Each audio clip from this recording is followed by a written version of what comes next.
मुझे कुदरत का एक कानून बहुत पसंद है। मकाफात अमल सुकून सा मिल जाता है ये सुनकर जो जैसा करेगा वैसा भरेगा। आज मुझे सैलरी मिलनी थी और सैलरी मिलने के बाद ये मेरा मानूल था। मैं ऑर्डर भूल जाता और कुछ रकम अतिया कर देता। ऐसा करके मेरे दिल को सुकून मिलता था। ये अनजानी सी खुशी होती थी। आज भी मैं सैलरी मिलने के बाद गाड़ी ऑर्डर भून की जानिब ले जा रहा था।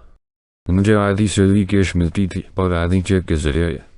मैंने ऑर्डर रूम के सामने अपनी गाड़ी खड़ी की और तेजी से कदम बढ़ाता ऑर्डर रूम के अंदर चला गया। अंदर जाके मैंने हसब मामूल कैश में से आधी रकम ऑर्डर रूम के इदारे को दी। चूंकि मेरी सैलरी 50,000 रुपये थी, इसलिए मैं हर माह 10,000 ऑर्डर रूम के लिए निकाल देता था। मैं जेब में अपना वॉलेट वापस डाले बाहर की तरफ आ रहा था जब कोई लड़की मुझसे टकराई। वो सूरी। मैंने इसकी तरफ देखे बगैर कहा, मगर जैसी मेरी नज़र इसकी आंखों पर गई मेरे जिस्म में करनट की एक लहर दौड़ गई थी। इसकी गहरी कथी बड़ी बड़ी आंखें आंसुओं से भरी हुई थी। वो अबाया और स्कार्फ में मलबूस थी। नकाब में ढके चेहरे में से इसकी बड़ी बड़ी आंखें वाज़ा नुमायां हो रही थी। इसकी हालत भी मुझसे मुख्तलिफ न थी। वो पटकी बांधे बना परत झपकाए मुझे देख रही थी। पीछे से आती आवाज़ सुन के मैं अपने होश में वापस आया था। वो कोई लड़का था जो मेरा मोबाइल हाथ में पकड़े कुछ कह रहा था, मगर इस पर मुझे कुछ समझ नहीं आया वो क्या बोल रहा है। मैंने उसके हाथ से अपना फ़ोन लिया और एक नज़र सामने खड़े साकत वजूद पर डाली और लंबे लंबे डब भरता हवा वहाँ से बाहर निकल गया और रूम से बाहर निकल कर मैं खुली फ़ज़ा में आ गया था। मगर बेचैनी क्यों बढ़ती जा रही थी। इस बेचैनी की वजह मुझे समझ नहीं आ रही थी। अपने महबूब को इतने सालों बाद इस हाल में देखने पर दिल बेचैन था या खुदा के इंसाफ को देख दिल बंद हो रहा था। जो भी था, मैं इस जगह से जल्द निकलना चाहता था, मगर आज 10 साल बाद भी मेरी कैफियत वैसी हो गई जो इसके छोड़ जाने के बाद हुई थी। मैंने अपने ऊपर काबू पाते हुए गाड़ी स्टार्ट की और घर की तरफ बढ़ गया। 10 साल पहले अगले दिन हमारा आखिरी पेपर था और पेपर भी मेट्रिक का। और रहा में स्कूल का सबसे होनहार और शरारती लड़का। पूरा स्कूल मेरी शरारतों से परेशान था और मेरा अपनी पूरी क्लास सबसे हैंडसम लड़का मशहूर था। मेरा लंबा कद और चौड़ा सीना मुझे सबसे मुख्तलिफ दिखाता था। अगले दिन आखिरी पेपर और मेरी शरारत का भी आखिरी दिन होना था, इसलिए मैं पेपर की तैयारी करके अपने शैतानी दिमाग में तरकीब कर रहा था। थोड़ी देर में ही मेरे दिमाग में एक ज़बरदस्त तरकीब उभरी थी। फिर दौड़ के फरीद की जानिब बढ़ा और पानी की बोतल निकाल ली। छप्पे से कमरे में आया और पानी की बोतल को थोड़ा खाली करके मैंने पेन की अलग यानी रोशनाई पानी की बोतल में अंडी दी। मिनटों में पानी का रंग बदला था। इसके बाद मैंने पानी की बोतल पर कपड़ा चढ़ाया ताकि कोई देख ना सके और बैग में रख लिया। शरारतों के साथ में पढ़ाई में भी नंबर 1 था, इसलिए मैंने बकस निकाली और पढ़ने लगा। अगले दिन पेपर के शुरू होने से पहले ही इंचार्ज ने लड़कों की चेकिंग शुरू कर दी थी और जो लड़के अपने साथ अलग की बोतल लाए थे सब छीन ली गई। बेचारे लड़के में लटकाए बैठ गए। अब अगली बारी मेरी थी। मैं बिल्कुल महताब होके बैठ गया। ये क्या है? इंचार्ज ने मेरी पानी की बोतल की तरफ इशारा करते हुए कहा। सब पानी की बोतल है। मेरा जवाब सुनते ही इंचार्ज असबाब में सर हिला के आगे बढ़ गए और मैं दिल में अपने आप को खराज तहसीन पेश करने लगा। पेपर दे के बाहर निकलते ही मैंने अपनी बोतल निकाली और सब स्टूडेंट पर फेंकने लगा। मैं सब कुछ सही में नजर चुका था, मगर किसी की इतनी हिम्मत नहीं थी कि मेरे साथ भी ये अमल कर सके। मेरे 2 दोस्त याहू और जैद जो मेरी गली नहीं रहते थे, बाइक पर बैठकर फरार हो गए। मैंने भी बाइक स्टार्ट की और हैरो की तरह बाइक भगाते हुए इनके पीछे पीछे आया। वो दोनों गली में जाके रख गए थे। उन्हें इस बात का इल्म नहीं था कि मैं इनके पीछे आया।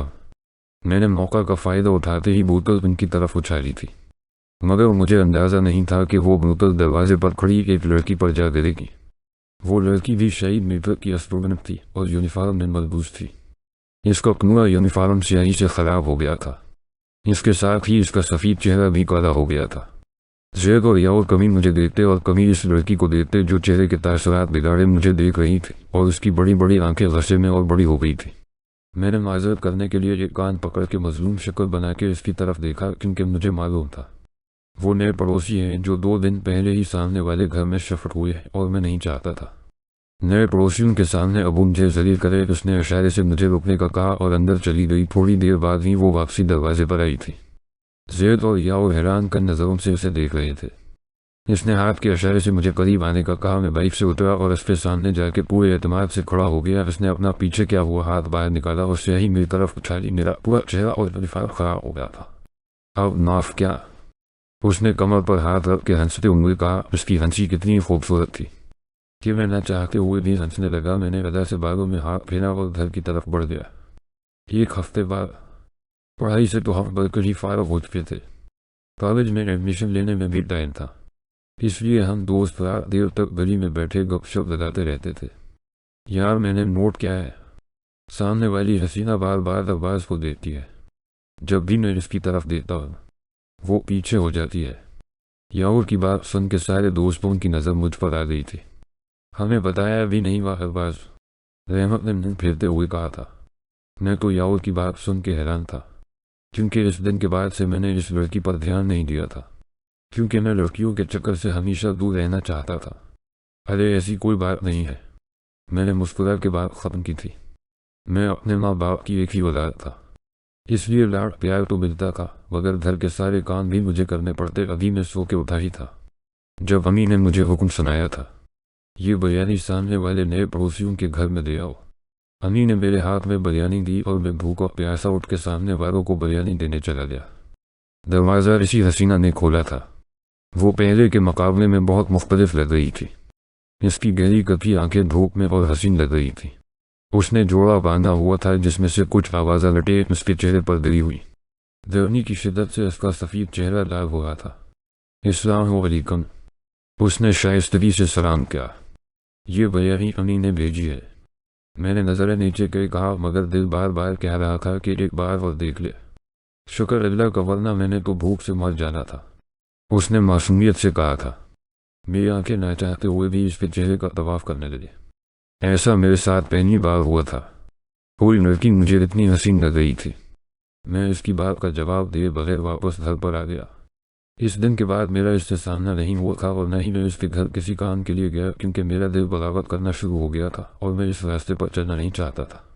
मेरी ज़िंदगी का एक ही मकसद था, और एक की तरक्की करना, क्योंकि मेरे बाबा एक प्राइवेट मुलाजिम थे और हमारे हालात कुछ खास नहीं थे, मगर वो फिर भी मेरी हर ख्वाहिश पूरी करते थे।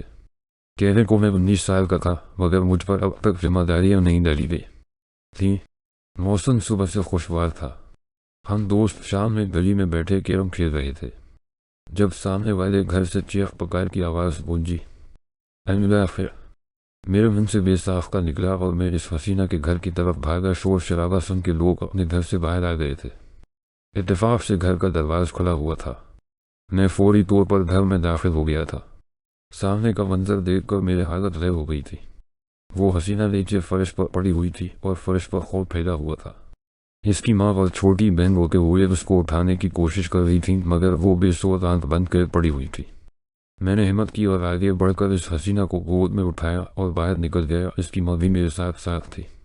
मैंने इसको रक्शे में डाला और फौरी तौर पर हॉस्पिटल के लिए रवाना हो गया। वो सीढ़ियों से गिरी थी, जिसकी बारिश उसके बहुत चोटें आई थी। सर पर चोट लगने की वजह से वो अब तक होश में नहीं आई थी। कुछ गली वालों के साथ मेरी अम्मी भी हॉस्पिटल पहुंच गई थी और इस हसीना की माँ को दिलासा दे रही थी। मेरी ब्लू शर्ट खून में हो थी, आंखों में बार बार उसका मासूम चेहरा आ रहा था। मैं वही एक बेंच पर बैठ गया था। दिल की एक अजीब सी कैफियत थी जो मेरे समझ से बाहर थी। शाम से रात हो गई थी, मगर उसको होश नहीं आया था। डॉक्टर कह चुके थे अगर इसको अगले चंद घंटों में होश नहीं आया तो वो कोमा में चली जाएगी। डॉक्टर की बात सुनते ही मेरा दिल भर आया था। मैं कमज़ोर लड़का नहीं था, मगर इस वक्त मैं अपने आप को कमज़ोर महसूस कर रहा था। मैं दिल में दाएं कर रहा था। जब डॉक्टर की आवाज़ मेरी समातों से टकराई, पेशेंट को होश आ गया। मैंने एक लंबा सांस खारिज किया और उठकर डॉक्टर की तरफ मतवजा हुआ। अब कैसी है कैसा बेटी? अम्मी की आवाज़ पर मैंने सिर पर से नज़रें उठा के दरवाजे की जानिब देखा। वो इसी हसीना की वालिदा से गुफ्तगू कर रही थी। इस दिन के बाद से मैंने उसे नहीं देखा था और न उसके बारे में कुछ जानने की कोशिश की थी, क्योंकि मेरा दिल मुझसे बेगाना होकर उसका सोचने लगा था। वो कैसा नाइस नेम। मेरे दिल ने बेअख्तियार उसका नाम पुकारा था। आंटी जी। मैं अपने सिर पर गेंद खेलने में मगन था जब इस हसीना की आवाज़ मेरे कानों में गूंजी थी। मैंने चौंक कर उसे देखा था। वो बहुत कमज़ोर हो गई थी। इसका साफ शफाफ चेहरा, बड़ी बड़ी आंखें, गुलाबी ज़रा सुकत। वो पहली फराक में मलबूस कोई अपसरा लग रही थी। एक पल के लिए मैं इसमें खो गया था। आंटी कहाँ है? उसने मुझे गोली से नवाजा था। वो अनी अंदर होती। मैं उसके घोरने पर बेअख्तियार मुस्कुराया था। हम मम्मी ने मुझे बताया था आपने मेरी जान बचाई। मैंने सोचा आप मुझे देखने आओगे तो आप कुछ शुक्रिया कह दो, मगर आप तो एक बार भी नहीं आए इधर। मुस्टर अब्बास वो कवर पर हाथ रखे लड़ने वाले अंदाज में मुझसे ऐसे बात कर रही थी जैसे हमारे कितने पुराने ताल्लुकात हो। इसकी हर बात पर मेरी मुस्कुराहट गहरी हो रही थी। मेरे सामने वाली खिड़की में एक चांद का टुकड़ा रहता है। अफसोस कि वो हमसे कुछ अकड़ा अकड़ा रहता है। मैं गली में बैठा दोस्तों के साथ बातें करने में मगन था जब मुझे किसी की नज़रें अपने ऊपर महसूस हुई। मैंने नज़रें उठा के सामने खिड़की की जानिब देखा जहाँ वो हसीना खड़ी मुस्कुरा रही थी। वाह क्या आफत लड़की है, मेरे दोस्त ने इसकी जानिब देख के आंख मारते हुए कहा, जिस पर तमाम लड़के कहते लगाकर हंसने लगे। ये सब मुझे सख्त नागवार गुजरा था। मैंने गुस्से से इस हसीना को अंदर जाने का इशारा किया मगर वो ढेरों की तरह खड़ी मुस्कुरा रही थी और मेरे दोस्त बार बार उसकी जानिब देख के होटन कर रहे थे। ये पहली बार था जब मुझे इस हसीना पर सख्त गुस्सा आया था। मेरे इशारे करने पर भी जब वो अपनी जगह से न हनी तो मैं गुस्से में उठकर घर के अंदर चला गया। पता नहीं क्यों मगर मुझसे बर्दाश्त नहीं हो रहा था दूसरे लड़कों का इसकी तरफ मतवजा होना। मैं इससे सख्त नाराज था, इसलिए इसके घर की तरफ निगाहें उठा के भी नहीं देखता था। हालांकि मैं जानता था वो दुश्मन जब वहाँ खड़ी मुझे तक रही होगी। दिन ऐसी गुजरते जा रहे थे। हमारा मेट्रिक का रिजल्ट आ गया था और हर बार की तरह इस बार भी मैंने पूरे स्कूल में टॉप किया था। मेरी खुशी की इंतहा नहीं थी। मेरे साथ साथ हनी भी बहुत खुश थी। अस्सलाम वालेकुम। किसी नस्वानी आवाज़ पर मैंने चौंक कर दरवाजे की जानिब देखा। स्याह कमीज शलवार पर पहला दुपट्टा, लंबे घने बाल जो हाई पोनी टेल की शक्ल अख्तियार किए हुए थे। इसका ऐसा रूप देखकर मैं अपनी सारी नाराज़गी भूल गया था और अनी के साथ साथ मैंने भी मुस्कुरा के सलाम का जवाब दिया। उसने मुझे मुकम्मल नज़रअंदाज किया, आगे बढ़कर अनी के गले लग गई और अपना रिजल्ट दिखाने लगी। इसका रिजल्ट मुझसे भी ज़्यादा शानदार आया था। मैं सख्त हैरान था, रिजल्ट पर नहीं बल्कि इस पे अनी से ऐसे गले मिलने पर जैसे वो उनकी सहेली हो। मैं हैरान परेशान सा वहाँ से बाहर निकल गया। मुझे पता ही नहीं चला कि इस हसीना की मेरी अनी से इतनी दोस्ती हो गई है। आज मेरी सालगिरह थी। मैं 20 साल का हो गया था। Half white shirt, black jeans, माथे पर बिखरे बाल। मैंने गौर से अपने आप को आईने में देखा था। मेरी रंगत साफ थी मगर इस हसीना जतनी नहीं। मैंने अम्मी से बिरयानी की फरमाइश की और दोस्तों से मिलने बाहर चला गया। मैं वापस घर में आया तो मुझे शदीद भूख महसूस हो रही थी। मैं उन्हीं को ढूंढता हवा किचन की जानिब गया जहाँ मेरी नज़र इस हसीन सरापे से टकराई कि परत कलर की घटनाओं तक आती फरार। एक तरफ स्टाइल से ज़्यादा दुपट्टा जिस पर लगे शीशे इसके चेहरे की तरह चमक रहे थे। उसके बाद खुले हुए कमर पर गए हुए थे। इसने कपड़ों के हिसाब से ही लाइट पनक मेकअप क्या हुआ था। वलाशुबा वो उस दुनिया की सबसे हसीन लड़की थी। खैरियत कहें, आपने मेरे जन्मदिन की खुशी में कोई पार्टी तो अरेंज नहीं कर ली? मैंने अम्मी को देख हंसते हुए कहा था। मेरी बात सुन के इस हसीना ने नागवार नज़रों से मुझे देखा था। मुझे यकीन हो गया था वो मुझसे नाराज़ है। आज मेरी बेटी की भी बर्थडे है, सिर्फ तुम्हारी नहीं है। अम्मी ने प्यार से इसके सर पर हाथ फेरते हुए कहा। अम्मी की बात सुन के मुझे खुशगवार हैरत हुई। वो कितने साल की हो गई? 19 साल की, उसने एक लफ्ज़िया जवाब दिया। अम्मी ने मेरा खाना लगाया और ख़ुद इसके साथ बातों में मशगूल हो गई। मैं मौका की तलाश में था तो अम्मी वहाँ से उठे और मैं इससे बात करूँ। वो मेरे सामने बैठी थी और मेरी नज़रें मुसलसल उसके चेहरे का तवाफ़ कर रही थी। आखिरकार मुझे इससे बात करने का मौका मिल ही गया जब अम्मी किसी काम के लिए वहाँ से उठे। नाराज़ है मुझसे? मेरी बात पर वो अचानक चौंकी और फिर नॉर्मल होकर बैठ गई। मैं क्यों आपसे नाराज़ होगी? नाराज़ तो इनसे होते हैं जो अपने। उसने मेरी तरफ देख के कहा। उसकी कच्ची आंखें आंसुओं से भर गई थी। इसके चेहरे की मासूमियत चेफ चेफ कर कह रही थी कि वो मुझसे मोहब्बत करने लग गई है। मैंने एक कान पकड़ के उसकी तरफ देखा जिस पर वो गुस्से में उठकर बाहर चली गई। गुजरते वक्त के साथ मेरी मोहब्बत शिद्दत अख्तियार करती जा रही थी मगर वो दुश्मन जब मुझे मुँह लगाना भी पसंद नहीं कर रही थी। वो अक्सर मेरे घर आती थी और अम्मी से बड़ी खुशी से मिलती मगर मुझे देखते ही इसके चेहरे के तासरात बिगड़ जाते। इसकी यह हरकत दिन ब दिन मुझे तकलीफ में मुबतला कर रही थी। मैं करता भी तो क्या करता, बस अपनी मोहब्बत को दिल में दबाकर चुपचाप उसकी बेरोफी बर्दाश्त करने लग गया। 2 साल बाद शानदार नंबरों से इंटर पास करते ही मुझे अच्छी जॉब मिल गई थी। मैंने सोच लिया था कि अब मैं अनी को कहकशा के घर रिश्ता लेके भेज दूंगा। अनी मेरी कहकशा की पसंदगी से वाकिफ थी और वो खुद भी कहकशा को बहुत पसंद करती थी मगर इस हसीना के तो रंग ढंग अभी भी वैसी थे। बस वो पहले से ज़्यादा खूबसूरत और मगरूर हो गई थी। मेरे घर आना जाना अब उसने बंद कर दिया था। उसने जॉब करनी शुरू कर दी थी। क्योंकि हफ्ते वाले हयात नहीं थे, इसलिए घर की जिम्मेदारी इसने खुद संभाल ली थी। अब वो मुझे कम ही नजर आती, महीनों हो जाते मैं उसके दीदार को तरस जाता। अगर कभी नजर भी आ जाती तो नजरें फेर जाती था। मेरी खामोश मोहब्बत अब आहिस्ता आहिस्ता शोर मचा रही थी। सर्दी के दिन थे, चांद आसमान पर पूरी ताप से चमक रहा था। मुझे नींद नहीं आ रही थी तो मैं बोझल तबीयत लेके छत पर चला गया। खुली फिजा में सांस लेके मुझे अच्छा महसूस हो रहा था। मैंने उस वक्त टी शर्ट पहनी हुई थी जिससे मेरे कस्तरी बाजू नुमाया हो रहे थे। मैंने सिर निकाला और मूवी देखने लगा। किसी की निगाहों की तपश मुझे अपने आप पर महसूस हो रही थी। मैंने नजरें उठा के देखा, सामने कहकशा खड़ी थी। चांद की रोशनी में इसका चेहरा जगमगा रहा था। मेरे लिए हैरत थी कि आज उसने मुझे देख के नजरें नहीं फेरी थी।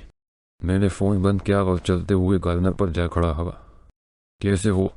इसकी आवाज़ मेरी समातों तक पहुंची तो मैं चौंक गया। वो मुझे देखकर मुस्कुरा रही थी। ज़े नसीर, मेरे मुंह से बेअख्तियार निकला था जिस पर वो खिलखिलाई थी। कितने अरसे बाद देखी थी मैंने इसकी हंसी। मेरा दिल किसी छोटे बच्चे की तरह मचल रहा था। ये मेरा मामूल बन गया था। मैं रात में छत पर जाता और इससे 2-4 बातें कर लेता। ऐसा करके मेरे दिल को सुकून मिलता था।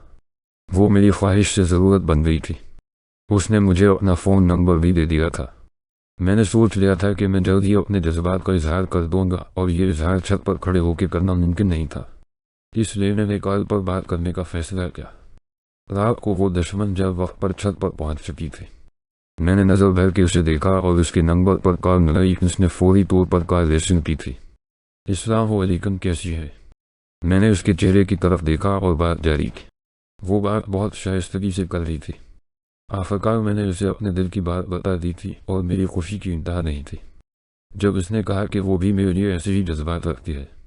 आज मेरी ज़िंदगी का सबसे बड़ा दिन था और क्यों न होता वो लड़की जिसे मैं 2 साल से पसंद करता आ रहा था, वो मेरी ज़िंदगी में शामिल हो गई थी। कहकशा में रिश्ता भेजना चाहता। मैंने फ़ोन पर इससे अपनी ख्वाहिश का इजहार किया क्योंकि हमारी बात को भी काफ़ी वक्त हो गया था। नहीं नरबाज, अभी अनी नहीं मानेंगी। पहले तुम अपनी पढ़ाई मुकम्मल करके अपने पैरों पर खड़े हो जाओ, फिर जैसा तुम चाहोगे वैसी होगा। इसकी बात सुन के मैं चाप सा हो गया था। क्या मैं इतना लायक भी नहीं था कि मेरी इससे मंगनी कर दी जाए? हालात का ख़ानदान की कितनी ही लड़कियां मेरे ख्वाब देख बैठी थी। अरबाज, मैं तुमसे बहुत मोहब्बत करती हूँ और तुम्हारे लिए सब कुछ कर सकती हूँ, मगर मैं नहीं चाहती कि अनी को कोई एतराज़ हो। उसने मेरी खामोशी महसूस कर ली थी, इसलिए मुझे वजाहत देने लगी। क्या बताऊँ तुमको मेरा यार कैसा है? वो चांद जैसा नहीं, चांद फिश जैसा है। ज़ेब जो पड़ोसी होने के साथ साथ मेरा बचपन का दोस्त भी था, उसकी बड़ी बहन की शादी थी। चूंकि उनके ताल्लुकात मेले वालों से बहुत अच्छे थे, इसलिए उन्होंने पूरे महीने को शादी की दावत दी थी। ज़ेब की छोटी बहन मरियम कहकशा की बहन कशिश की पक्की सहेली थी, इसलिए उनकी फैमिली को भी ख़ास तौर पर इनवाइट किया गया था। कशिश कहकशा से 3 साल छोटी थी। बहुत हंसमुख सी लड़की, मगर खूबसूरती में वो कहकशा से मुकाबला नहीं कर सकती थी। बल्कि वो क्या गली की कोई लड़की कहकशा के मुकाबले नहीं थी। लड़के और उनकी माएँ कहकशा को सताइशी नज़र से देखते थे और मैं अपने आप को दुनिया का सबसे बड़ा खुश नसीब तस्वीर करता था जिससे कहकशा मोहब्बत करती थी। मगर ये महज मेरा तस्वीर ही रहना था, ये मुझे बिल्कुल मालूम नहीं था। आज मुझे काम से आते देर हो गई थी। घर पहुंचकर मुझे अम्मी से डांट पड़ी।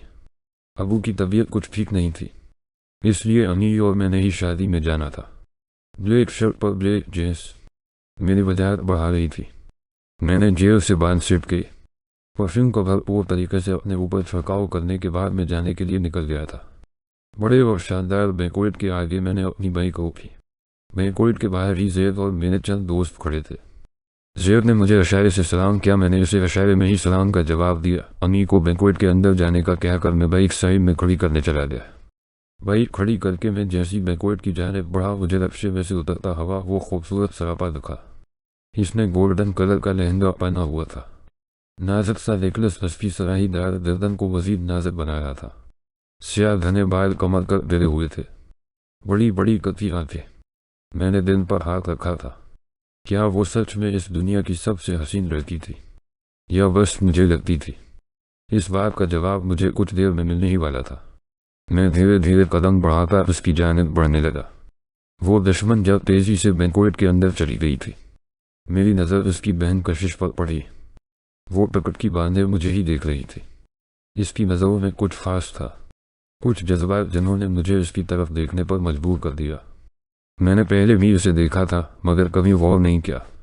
मैंने उस पर से नज़रें हटाए और एतमाद से चलता हवा अंदर चला गया। मैंने सुना है आज ज़ेड किसी लड़की को यहाँ प्रपोज करने वाला है। ये ज़ेड का कज़न था जो हमारे साथ ही बैठा था। इसकी बात सुन के मैं चौंका था। हाँ बिल्कुल ठीक सुना है। ज़ेड पीछे से आते हुए उसकी बात सुन चुका था।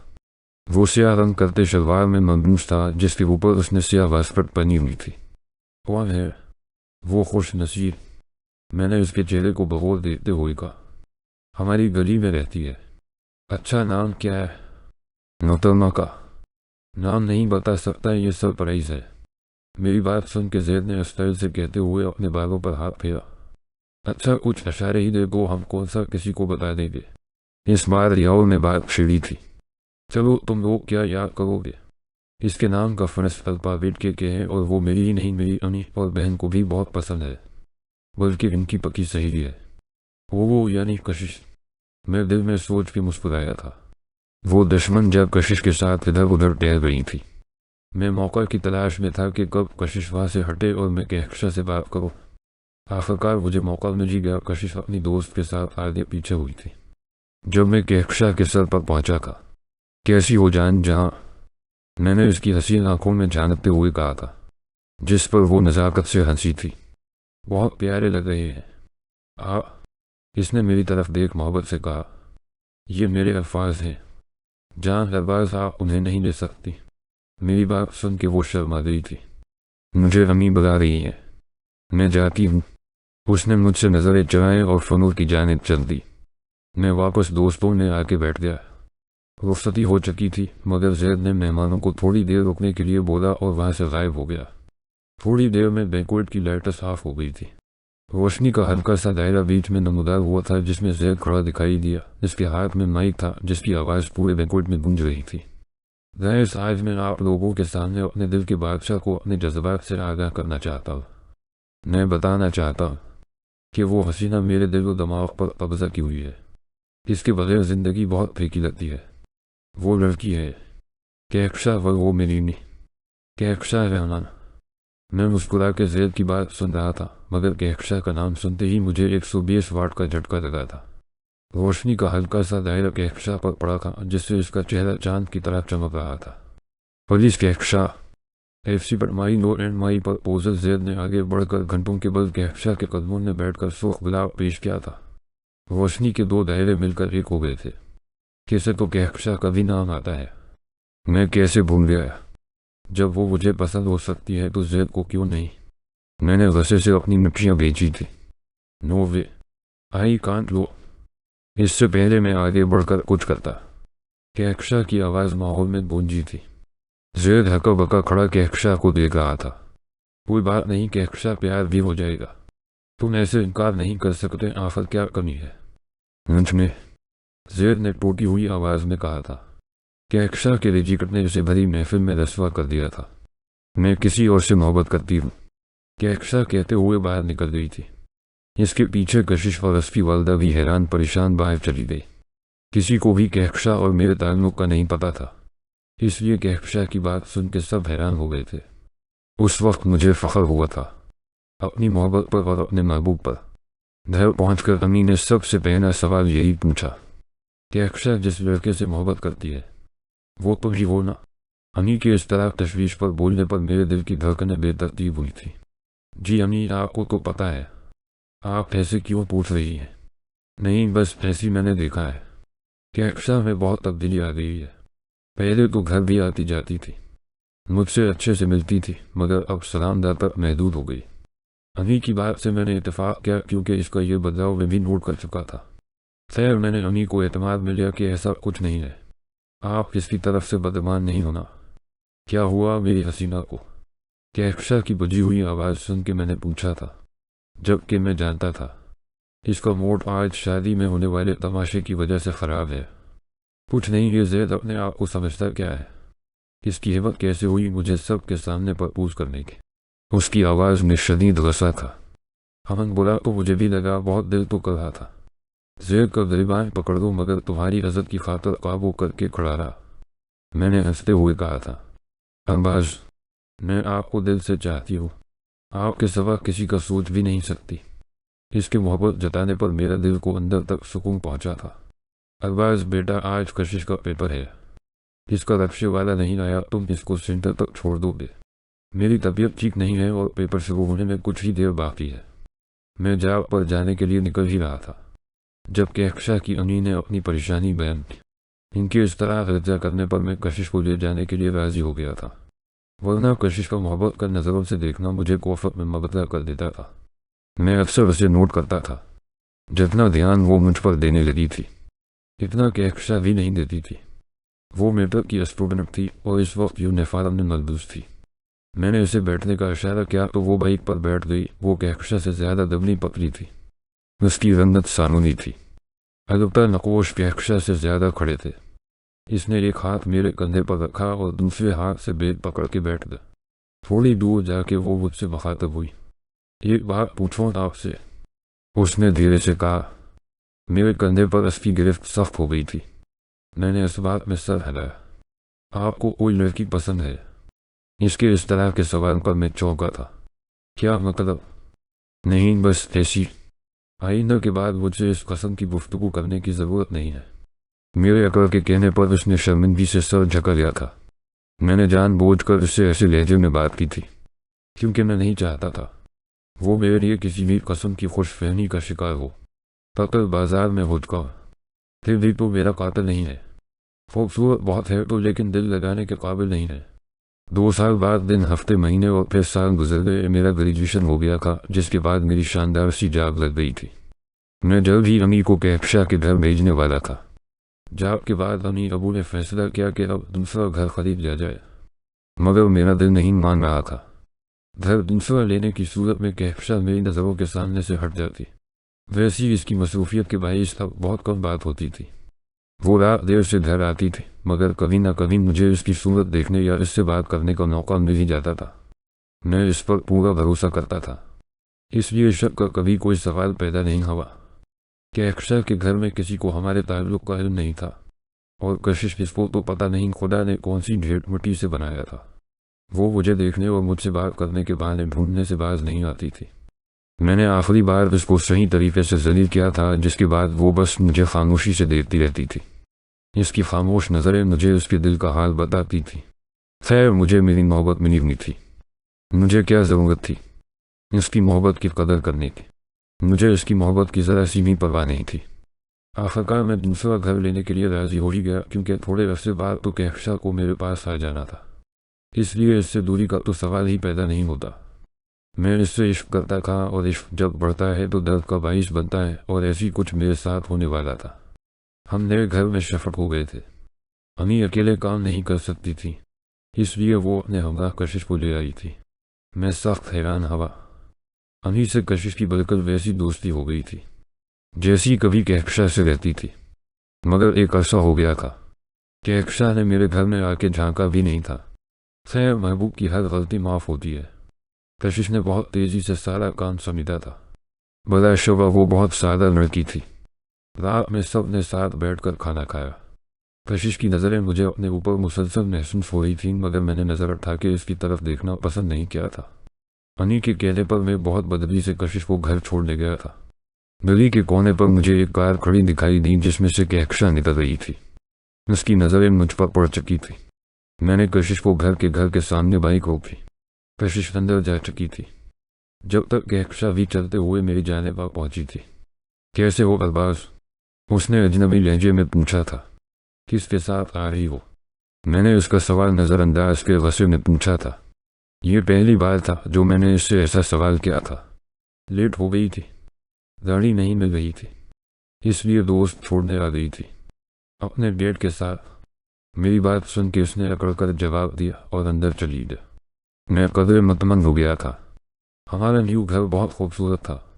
बड़े बड़े कुशादा कमरे, छोटा सा ड्राइंग रूम, छोटा सा हरा भरा इलाका। मैं अक्सर उस घर में कहकशा और ख़ुद को तस्वीर करता। 1 हफ्ता हो गया था, मेरी कहकशा से बात नहीं हुई थी। मैं चाहता था कि अक्षा से पूछकर अनी को अब रिश्ता लेके भेज दो। इसका नंबर मुसलसल बंद था। खैर मैंने सोचा सीधा अनी अबू को ही भेज देता, क्योंकि अब इनकार का सवाल ही पैदा नहीं होना था। अगले दिन अनी अबू मिठाई और फ्रूट लेके उसके घर जा चुके थे। मैं इनकी वापसी का शिद्दत से इंतज़ार कर रहा था। थोड़ी देर में अनी अबू वापस आए तो उनके चेहरे बुझे हुए थे। मेरे दिल ने खतरे की घंटी बजाई थी। मना कर दिया है कि अक्षा ने, अनी के अल्फाज थे या कोई खंजर जिसने बड़ी तरह मेरे दिल को चीर फाड़ दिया था। अनी क्या हो गया, आपको गलत फहमी हुई है कि अक्षा क्यों मना करेगी। नुसरत आंटी ने मना क्या होगा। नुसरत आंटी ने नहीं कि अक्षा ने मना क्या है, वो भी हमारे मुंह पर खड़े होके। नुसरत आंटी तो सख्त शर्मिंदा हुई, कहने लगे कि अक्षा की जगह कशिश को मांगे गए तो मैं हाँ कर दूंगी। मेरी बात सुन के अनी ने सख्त लहजे में कहा था। मुझे अपना आप टूटता हुआ महसूस हुआ था। नहीं कि अक्षा ऐसा नहीं कर सकती, इसने कशिश की वजह से ऐसा क्या होगा। अनी मेरी कि अक्षा ऐसी नहीं है। मैं ज़मीन पर ढेर सा गया था। मेरी हालत देख अनी की आंखें आंसुओं से भर गई थी। मैंने पहले ही बोला था बेटा इस राह पर नहीं चलो, कुछ हाथ नहीं आता। आजकल लोगों के बहुत से चेहरे हैं, बहुत से राज हैं। इस दुनिया का दूसरा नाम ही फरीब है। यहाँ सब एक दूसरे को धोखा दे रहे हैं, बल्कि दूसरों के साथ साथ खुद को भी धोखा दे रहे हैं कि वो ऐसा करके खुदा की पकड़ से बच जाएंगे। मगर ऐसा नहीं है। खुदा की पकड़ बहुत सख्त है। हर इंसान को अपने कई का हिसाब देना है। अमी मेरे सर पर हाथ रख के मुझे समझाने लगे। अमी क्या मतलब कि अक्षा ने मेरे साथ क्या फरीब किया है। मैंने अमी की बात सुन के हैरानी से पूछा। उसने कहा है वो किसी और से मोहब्बत करती है और अब्बास से दोस्ती के सिवा कभी कोई ताल्लुक नहीं था। अमी की बात सुन के मेरी जान निकल गई थी। क्या कि अक्षा ने मुझे धोखा दिया। इतना अरसा ये सब मजाक था जो वो मेरे साथ कर रही थी। नहीं, ये हो नहीं सकता। मेरी उम्मीद से उठा और बाइक स्टार्ट करके पुराने महल की तरफ गया था। कशिश मुझे कि अक्षा से मिलना है। दरवाज़ा कशिश ने खोला था। मैंने उससे रजा की थी। मेरी ऐसी हालत देख के कशिश भी परेशान हो गई थी। आप बैठे, मैं इनको बुलाती हूँ। उसने मुझे सोफे पर बैठने का इशारा किया और खुद सीढ़ियों से चढ़ती हुई ऊपर चली गई। थोड़ी देर बाद वो बेवफा टहलती हुई सीढ़ियों से उतरी थी। उसने ट्राउज़र पर टी शर्ट पहनी हुई थी, शानों पर चादर फैलाई हुई थी, लंबे घने बाल कमर पर गिरे हुए थे। मैं उसको देखते ही खड़ा हुआ था। जी बोले, इसने नॉर्मल अंदाज में कहा था, जैसे कुछ हवा ही नहीं। मैंने कशिश को अंदर जाने का इशारा किया। मैं जानता था वो कशिश के सामने डरावे कर रही है। कशिश के जाते ही वो अपने आप में आई थी। क्यों मेरी ज़िंदगी जहन्नम बना रहे हो तो बर्बाद। एक बार बोल दिया नहीं कर सकती तुमसे शादी, किसी और से मोहब्बत करती हूँ। उसने इतने आराम से कहा था जैसे कुछ हवा ही नहीं है। मोहब्बत किसी और से करती हो तो मुझसे क्या था। मैंने लरसती हुई आवाज़ में पूछा, तुमसे को वज़ाह था, ऐसी दिल बहलाने के लिए तुमसे बात करती थी। उसने कांधे अचका के लापरवाही से जवाब दिया। इसकी बात सुन के मुझे पेश आया था। मैंने उसे बालों से पकड़ा था। तुम्हारी हिम्मत कैसे हुई मेरे साथ इस कसम का घटिया मजाक करने की। तुम्हें ज़रा सा तरस नहीं आया मुझ पर। हज़ार लड़कियां मेरे आगे पीछे घूमती थीं, मगर मैंने किसी को तुम्हारे लिए देखा तक नहीं। तुमने ये सजा दिया मेरी मोहब्बत का। मैंने उसके बालों पर गिरफ्त शफ की थी। छोड़ो मुझे अब्बास, वरना चेफ कर पूरा महिला अट्टा कर लूँगी। इसकी बात सुन के मैंने उसके बाल छोड़े थे। कशिश भी घबराई हुई कमरे से निकल आई थी। अच्छा ये तो बता दो इसमें ऐसा क्या है जो मेरे पास नहीं। ये कहते हुए मेरी आँख से आंसू निकलकर मेरे चेहरे को भगो गए थे। दौलत, बेतहाशा दौलत जो तुम्हारे पास नहीं है। तुम्हारी हिम्मत कैसे हुई मेरे ऊपर हाथ उठाने की। अब देखो तुम्हारे साथ करती क्या हो। ये कहते ही इसने आगे बढ़कर कशिश का दुपट्टा उतार फेंका था। मैं नम आंखों से इसकी ये हरकत देख रहा था। आपकी ये क्या कर रही है आप। कशिश कहते हुए दुपट्टा उठाने के लिए जैसी नीचे बढ़ी थी कि अक्षा ने एक जोरदार थप्पड़ उसके मुंह पर मार के बाजू से उसकी आस्तीन फाड़ी थी। मैं उसके इस अमन पर करमिट खा के पीछे हुआ था। इससे पहले मैं कुछ सोचता उसने चेफ चेफ कर पूरा मैदा अट्टा कर लिया था। कशिश रोती हुई खुद में समझ गई थी ये इंसान मेरी बहन की इज्जत के साथ खेल चुका है। कि अक्षा ने आगे बढ़कर दोपटे से बेनिहायत कशिश को अपनी चादर में छुपाया था। कशिश अपनी इज्जत की नीलामी देखकर बेहोश हो चुकी थी। नहले की ख्वातीन आगे बढ़कर कशिश को कमरे में ले गई थी। मेरी बहन के साथ ज़बरदस्ती की है इस जानवर ने। हमें इंसाफ चाहिए कि अक्षा ने रोते हुए कहा था। ये झूठ बोल रही है। मैंने ऐसा कुछ नहीं किया, आप लोग कशिश से पूछ लेना। मैंने सुन होते दिमाग से कहा था। मैं कभी सोच भी नहीं सकता था कि कहफशा ऐसी हो सकती है। उसका दूसरा रूप कितना भयानक था। वो मुसलसल चीख व पुकार मचा रही थी। इतने में नुसरत आंटी, जो किसी काम से बाहर गई हुई थी, वापस आ गई थी। कहफशा की बात सुनकर उन्होंने मेरे मुंह पर थप्पड़ मारा और नीचे बैठकर रोने लगे। मेले वालों ने मेरे अमीर अबू को भी वहां बुला लिया था। मेरे जराए और मेरे कद काट को देखकर किसी की हिम्मत नहीं हुई थी कि आगे बढ़कर मुझे मार सके। मैं खामोश खड़ा कहफशा का तमाशा देख रहा था और कशिश के होश में आने का इंतजार कर रहा था, क्योंकि ये वही थी जो सबको हकीकत बता सकती थी। अमीर अबू जैसी घर में दाखिल हुए थे, नुसरत आंटी ने रोना पीटना शुरू कर दिया था, जिसके बाद अबू ने आगे बढ़कर मेरे चेहरे पर ना जाने कितने थप्पड़ मारे थे। सामने कहफशा सीने पर हाथ बांधे एतमाद से खड़ी थी। हमने फैसला क्या है? अरबाज और कशिश का निकाह करके यही बात खत्म कर दी जाए या अरबाज पर केस कर दिया जाए? फैसला आप लोग के हाथ में है। महल्ले के किसी बुजुर्ग ने फैसला सुनाया था। न जाने कितने लोग क्या क्या बातें कर रहे थे, मगर मेरे कुछ समझ नहीं आ रही थी। कशिश के होश में आने से पहले किसी को कोई हक नहीं फैसला सुनाने का। मैंने सरदार लहजे में कहा। थोड़ी देर में कशिश को होश आ गया था। मैं जैसी अंदर जाने लगा कि कहफशा की आवाज़ आई, इस जानवर को मेरी बहन के सामने नहीं लेके जाए, हो सकता है वो इससे डर कर झूठ बोल दे। उसकी बात सुन के मेरे कदम वहीं रख गए थे। वो मेरे बराबर में से होती हुई कमरे की तरफ बढ़ी थी। थोड़ी देर के लिए माहौल में बिल्कुल सन्नाटा छा गया था। अनी कमरे से निकलकर मेरे पास आई। अनी, मैंने पूरा लफ्ज़ बोला भी नहीं था जब अनी ने मेरे मुंह पर थप्पड़ मारा था। अनी, नहीं बोलना मुझे, नहीं, मैं तुम्हारी, मुझे तुमसे ऐसी उम्मीद नहीं था। बस मुझे किसी की बात पर भरोसा नहीं था। मुझे लगता था मेरा बेटा ऐसा नहीं है। बस कशिश के होश में आने का इंतज़ार था, मगर कशिश की बात सुन के मेरी सारी खुशफहमी ख़त्म हो गई। मौलवी साहब को बुलाया जाए। उसका निकाह अभी और इसी वक्त उस मासूम लड़की से होगा जिसकी इज्जत उसने इस तरह नीलाम की है। अनी की बात सुन के मैंने सर झुका लिया था, मगर कहफशा के साथ साथ कशिश भी मेरी नफरत में शामिल हो गई थी। निकाह होते ही मैं घर से बाहर निकल आया था। आंसू थे जो आँख से निकलने के लिए बेकरार थे। मैं पैदल चलते चलते बहुत दूर आ गया था। मैंने क्या सोचा था और मुझे क्या मिला था? मेरा दिल दर्द से फट रहा था। ये दुख ही बहुत बड़ा था कि कहफशा अब मेरी जिंदगी में नहीं रही थी। ये बात तो तय थी। मैं कहफशा की जगह कभी किसी को नहीं दे सकता था। कशिश को भी नहीं। मुझे मोहब्बत नाम से भी सख्त नफरत हो गई थी। ये मेरा मामूल बन गया था। रात देर तक घर से बाहर रहता। अमी अबू ने मुझसे बढ़कर बातचीत बंद कर दी थी। नुसरत आंटी ने निकाह वाले दिन कह दिया था कि वो फिलहाल रुखसती नहीं करेगी। थोड़े दिनों बाद अमी अबू कशिश से मिलने गए तो पता चला कि कहफशा घर से किसी अमीरजादे के साथ भाग गई है। कशिश ने सारी सच्चाई मेले वालों समेत सबको बता दी है और मेरी बेगुनाही साबित हो चुकी है। इस दिन मैं बहुत रो गया था। मैंने तय कर दिया था कि इस बेवफा के लिए अब नहीं रोऊंगा और कशिश को अपनी ज़िंदगी में कभी शामिल नहीं करूँगा। अनी अबू का मुझसे रवैया पहले जैसा हो गया था, मगर मैं पहले जैसा कभी नहीं हो सकता था। चंद महीनों बाद मैं ऑफिस से आया तो कशिश को घर में पाया। कशिश के साथ नुसरत आंटी भी थी। मैंने उसे देखते ही नफरत से नजरें फेरी थी। अरबाज, मुझे माफ़ कर दे, मुझसे गलती हो गई थी। कशिश मेरे कदमों में बैठी माफ़ी मांगने लगी। बेटा, हमें माफ़ कर दो। इस मनहूस के कहने पर हमने तुम्हारे पाक साफ कर दिया, पर शक क्या जो हमारी इज्जत की परवाह के बगैर ही घर से भाग गई। नुसरत आंटी भी मुझसे माफ़ी मांगने लगे और कहफशा को बुरा कहने लगे। आप लोग मुझे माफ़ कर दे। तुम बहनों ने क्या मेरा तमाशा बना रखा है? कभी एक ज़िंदगी से खेल कर चली जाती है तो कभी दूसरी खेलने आ जाती है। मैंने इस कंधे से पकड़कर अपने सामने खड़ा किया। और तुम मेरी ज़िंदगी में कभी शामिल नहीं हो सकते। मैं तुम्हें तलाक नहीं। अरबाज, प्लीज़ मुझे तलाक नहीं दो।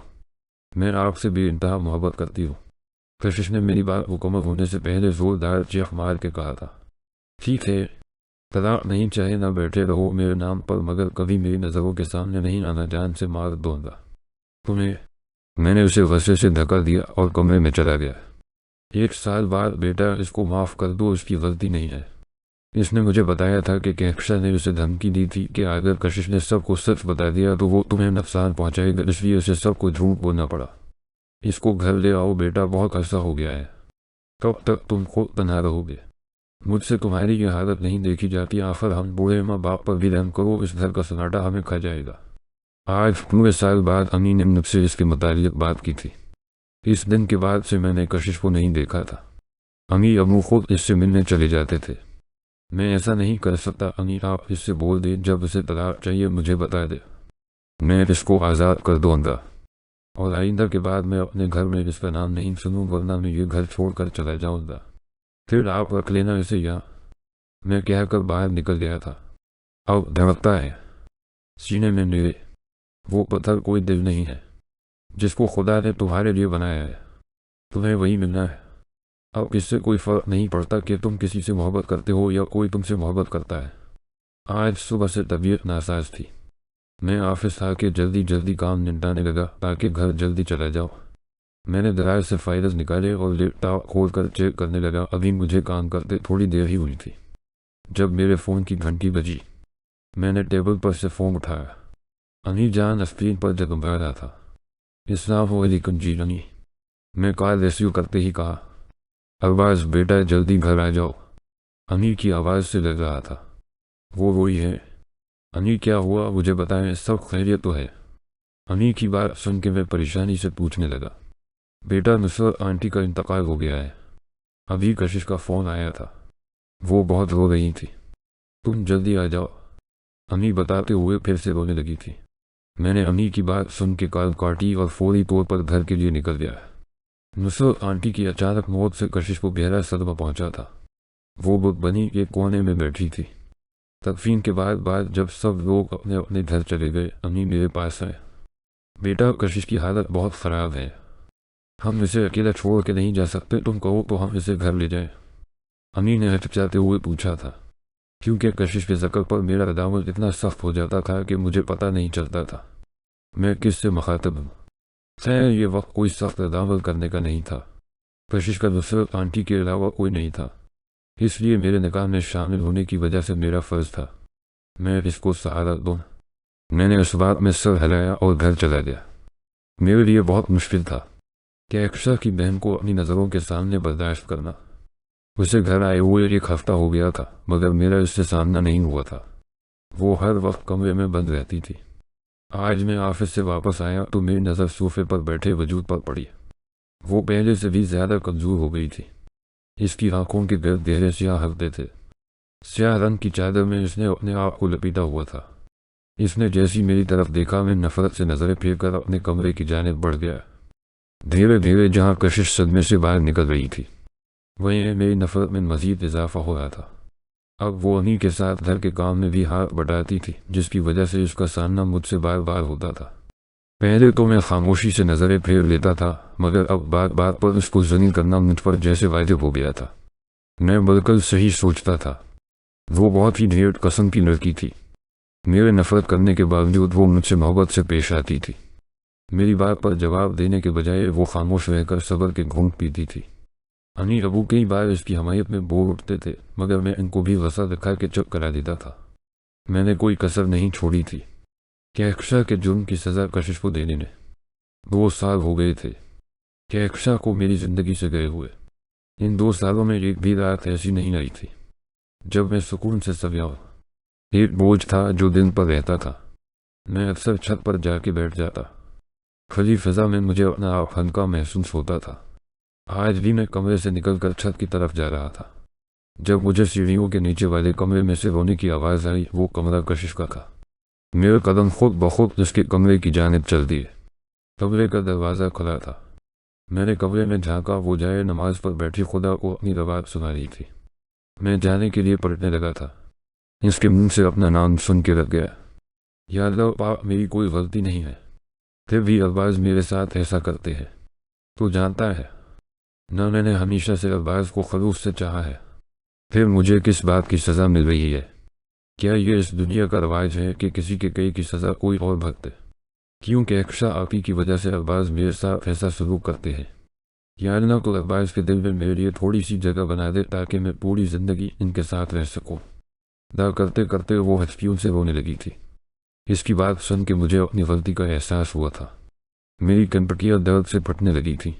मैंने एक नज़र कशिश के चेहरे पर डाली। वो अब भी रोने में मशहूर थी।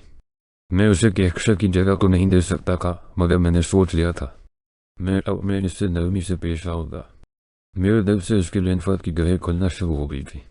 कशिश मेरा नाश्ता बना दो। मैं सो के उठ के बाहर गया तो अनी और कशिश सोफों पर बैठी बातें कर रही थी। मेरे इस तरह से इस मुखातब करने पर वो दोनों ही चौंक गई थी। कशिश जल्दी से उठकर किचन की जानिब लगती थी। मैं अपने आप को कदर नॉर्मल रखते हुए फरिश होने चला गया। इसने हिचकिचाते हुए मेरे सामने नाश्ता पेश किया। हिचकिचाना तो बनता था। जो शख्स जिसके हाथ से पानी पीना गवारा नहीं करता था, वो आज जिसके हाथ का बना हवा नाश्ता कर रहा था। उसके चेहरे की हवाएं अड़ी हुई थी, जिसे देखकर मेरे लबों पर मुस्कुराहट आई थी। माशाअल्लाह, कितने अरसे बाद मैंने अपने बेटे को इस तरह मुस्कुराते देखा। अनी ने मेरी तरफ देख प्यार से कहा। अनी की बात से मैंने इत्तेफाक किया था, मगर मुझे नहीं पता था मेरे लबों की मुस्कुराहट का जरिया वो मासूम लड़की बनने वाली है। ऑफिस गया तो पता चला कि ज़रूरी काम के सिलसिले में स्टाफ को चंद महीनों के लिए दुबई जाना है। मैं बहुत खुश था, क्योंकि ज़िंदगी में पहली बार मैं पाकिस्तान से बाहर किसी दूसरे मुल्क जा रहा था। खैर, मैंने अनी अबू की दाएँ ले और कशिश को अनी अबू का ख्याल रखने की ताकीद करके एयरपोर्ट रवाना हो गया। हम दुबई पहुँच गए थे। काम ज़्यादा था, इसलिए पूरा महीना मसरूफियत में गुजर गया। काम का बोझ हल्का हवा तो हमने तय किया अब दुबई में थोड़ा घूम फिर लिया जाए और मेरे 2 वर्कर मेरे हमरा शॉपिंग मॉल के लिए निकल गए। दुबई का माहौल पाकिस्तान से बिल्कुल मुनफरिद था, जो कि मुझे ज़्यादा पसंद नहीं आया। फिर मैंने मॉल में जाके अनी अबू के लिए कीमती तोहफे खरीद लिए। अब बची थी कशिश। मुझे समझ नहीं आ रहा था मैं कशिश के लिए क्या खरीदूँ। इसी कश्मकश में मुबतला में कलात कलेक्शन की जानिब बढ़ा। वहाँ खड़े 2 नफूस को देख मेरे पैरों के नीचे से ज़मीन खसक गई थी। वो कहकशां थी। हाँ, कहकशां रेहान, जो किसी मर्द के हाथों में हाथ डाले वहाँ खड़ी कपड़े खरीद रही थी। ये मंजर देखकर मेरी आंखें धंध ला गई। जहाँ मुझे होना चाहिए था वहाँ कोई और था। वो तो बहुत खुश थी। सज़ा तो मोहब्बत करने वालों को मिलती है, जो कि कशिश पर मुझे मिल रही थी। मैंने नज़र उठा के देखा कि कहकशां सूख रंग के गहरे फराक पर हाथ रखे खड़ी थी। इसके साथ खड़ा मर्द, जो यकीनन उसका शौहर था, वो फराक लेने से इनकार कर रहा था। कहकशां मुंह बना के इस मर्द के साथ आगे बढ़ गई थी। वो बहुत खूबसूरत फराक थी। मैंने सोच लिया था मुझे कशिश के लिए यही तोहफा लेना था, और इस तोहफे के साथ अब मैंने उसे वो सब हुकूक देने थे जो इसका हक थे। 6 महीने बाद मैंने पाकिस्तान की सरजमीन पर फिर से कदम रखा था। मैं घर गया तो दरवाज़ा कशिश ने ही खोला था। इसको देखते ही मेरे दिल की धड़कनें बेतरतीब हुई थी। 6 माह में वो बहुत खूबसूरत हो गई थी। इसने गुलाबी रंग की फराक जेब तन की हुई थी। लंबे घने बाल खुले हुए कमर पर गिरे हुए थे। उसने गुलाबी मेकअप किया हुआ था, जो उसकी मासूमियत को 4 चांद लगा रहा था। मैं अंदर जाके अमीन अबू से मिला और उनके तोहफे उनको देने लगा। कशिश खाने का इंतज़ाम करने किचन में चली गई थी। मैंने उसका तोहफा उठाया और किचन में चला गया। आपको कुछ चाहिए? उसने हिचकिचाते हुए पूछा। तुम्हारा तोहफा, शाम में ये पहनकर तैयार हो जाना, बाहर चले गए। मेरी बात सुन के वो फटी हुई नज़रों से मुझे देखने लगी। मैं इसको हैरान परेशान छोड़ के किचन से बाहर आ गया। शाम में वो सूख फराक पहने तैयार खड़ी थी। उसने अपने बालों को जोड़े में कैद किया हुआ था, जिनमें से चंद नटें उसके मासूम चेहरे पर गिरी हुई थी। मैंने दिल ही दिल में इसकी नज़र उतारी थी। बेशक वो बहुत खूबसूरत थी। हम दोनों ने मिलकर बहुत सारी शॉपिंग की, फिर रात में डिनर करके घर लौटे थे। वो मुझसे बेतकल्लफ हो गई थी। अनी ने हम दोनों की नज़र उतारी। फिर मैं कशिश को लेकर अपने कमरे में आ गया था। कशिश, अब हम एक खूबसूरत ज़िंदगी की शुरुआत करने वाले हैं। मैं चाहता हूँ तुम भी माजी को भूल जाओ और मेरी तफियों को माफ़ कर दो। मेरी बात सुन के उसकी आंखों से आंसू बहने लगे थे। मैंने उसे अपने सीने से लगाया और रोने दिया। मैं जानता था इसके दिल में बहुत सा ग़बार था, बहुत अज़ियतें थीं जो उसने बर्दाश्त की थी। न जाने कितनी देर वो मेरे सीने से लगी रोती रही थी। आखिर कहकशां रहमान की जगह कशिश रहमान ने हासिल कर ली थी। हाल आज मुझे सैलरी मिलनी थी, और सैलरी मिलने के बाद ये मेरा मामूल था। मैं वॉलेट भूल जाता और कुछ रकम अतिया कर देता। ऐसा करके मेरे दिल को सुकून मिलता था। एक अनजानी सी खुशी होती थी। आज भी मैं सैलरी मिलने के बाद गाड़ी वॉलेट होम की जानिब ले जा रहा था। मुझे आधी सैलरी कैश मिलती थी और आधी चेक के जरिए। मैंने वॉलेट होम के सामने अपनी गाड़ी खड़ी की और तेज़ी से कदम बढ़ाता वॉलेट होम के अंदर चला गया। अंदर जाके मैंने हसब मामूल कैश में से आधी रकम वॉलेट होम के इदारे को दी। चूँकि मेरी सैलरी 50,000 रुपये थी, इसलिए मैं हर माह 10,000 वॉलेट होम के लिए निकाल देता था। मैं जेब में अपना वॉलेट वापस डाले बाहर की तरफ आ रहा था, जब कोई लड़की मुझसे टकराई। वो सोई। मैंने उसकी तरफ देखे बगैर कहा, मगर जैसी मेरी नज़र उसकी आंखों पर गई, मेरे जिस्म में गर्मट की एक लहर दौड़ गई थी। इसकी गहरी कतरी बड़ी बड़ी आंखें आंसुओं से भरी हुई थी। वो अबाया और स्कार्फ में मलबूस थी। नकाब में ढके चेहरे में से इसकी बड़ी बड़ी आंखें वाज़ह नुमाया हो रही थी। इसकी हालत भी मुझसे मुख्तलिफ न थी। वो पटकी बांधे बना परत झपकाए मुझे देख रही थी। पीछे से आती आवाज़ सुन के मैं अपने होश में वापस आया था। वो कोई लड़का था जो मेरा मोबाइल हाथ में पकड़े कुछ कह रहा था, मगर इस पर मुझे कुछ समझ नहीं आया वो क्या बोल रहा है। मैंने उसके हाथ से अपना फ़ोन लिया और एक नज़र सामने खड़े साकत वजूद पर डाली और लंबे लंबे डग भरता हवा वहाँ से बाहर निकल गया और रूम से बाहर निकल कर मैं खुली फ़ज़ा में आ गया था, मगर अभी बेचैनी क्यों बढ़ती जा रही था। इस बेचैनी की वजह मुझे समझ नहीं आ रही थी। अपने महबूब को इतने सालों बाद इस हाल में देखने पर दिल बेचैन था, या खुदा के इंसाफ को देख दिल बंद हो रहा था। जो भी था, मैं इस जगह से जल्द निकलना चाहता था, मगर आज 10 साल बाद भी मेरी कैफियत वैसी हो गई जो इसके छोड़ जाने के बाद हुई थी। मैंने अपने ऊपर काबू पाते हुए गाड़ी स्टार्ट की और घर की तरफ बढ़ गया। मैं बिखरी हालत में घर पहुंचा था। दरवाज़ा खुलते ही वो खिलखिलाता हवा मासूम चेहरा नजर आया जिसने मेरी ज़िंदगी में हर सो खुशियाँ बिखेर दी थी। ये लो मिठाई खाओ। अनी ने आगे बढ़कर मिठाई मेरे मुंह में डाली। सबके खुशी से जगमगाते चेहरे देखकर मैं कहकशा को भुलान गया था। क्या खुशी की बात है जो मिठाई खिलाई जा रही है? मैंने हैरत से पूछा था। तुम फिर से बाप बनने वाले हो?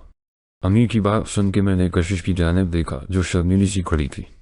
मेरी खुशी का ठिकाना नहीं था। खाना खा के कमरे में आके मैंने टीवी ऑन किया तो सामने चलने वाली न्यूज़ पर मेरी नज़र पड़ी जहाँ कहकशा के शोहर की तस्वीरें बराह रास्त चल रही थी। लड़कियों से मोहब्बत का ढूंढ रचा कि उनको बेचने का कारोबार करने वालों का पूरा गिरोह पकड़ा गया। न जाने कितनी ही लड़कियां इन लड़कों के झांसे में फंसकर अपनी जिंदगी बर्बाद कर चुकी है। मैंने एक आग भर कर टीवी बंद कर दिया था। फ़ोन बजने की आवाज़ पर मेरी आँख खुली। मैंने फ़ोन उठाया और मैं भूम से कॉल थी। मैंने रिसीव करते ही सलाम किया। वालेकुम सलाम सर, कोई लड़की है, अपना नाम कहकशा बता रही है, कह रही है आप इसके जानने वाले हैं, वो आपसे बात करना चाहती है। मुकाबल की बात सुन के मैंने बराबर में सोई हुई मेहरबान बीवी को देखा था। उसने क्या नहीं किया था मेरी ज़िंदगी संवारने के लिए, और अब तो वो मुझे औलाद नहीं देने वाली थी जिसके बाद किसी के अक्षर का सवाल ही पैदा नहीं होना था। सॉरी, मैं उन्हें नहीं जानता, उन्हें गलत फहमी हुई है। और एक और बार, अब मैं रकम आपके अकाउंट में भेज दिया करूँगा। मैं खुद और ढूंढ नहीं आ सकता। मैंने कहकर फ़ोन काट दिया था और सोई हुई कशिश के बालों में उंगलियां फेरने लगा कि अक्षरा को उसके कई की सज़ा मिल गई थी और मुझे मेरी मेहमान जिसको खुदा ने मेरे लिए बनाया था। इसलिए कहते हैं जो बोएंगे वही काटे। खत्म शुदा।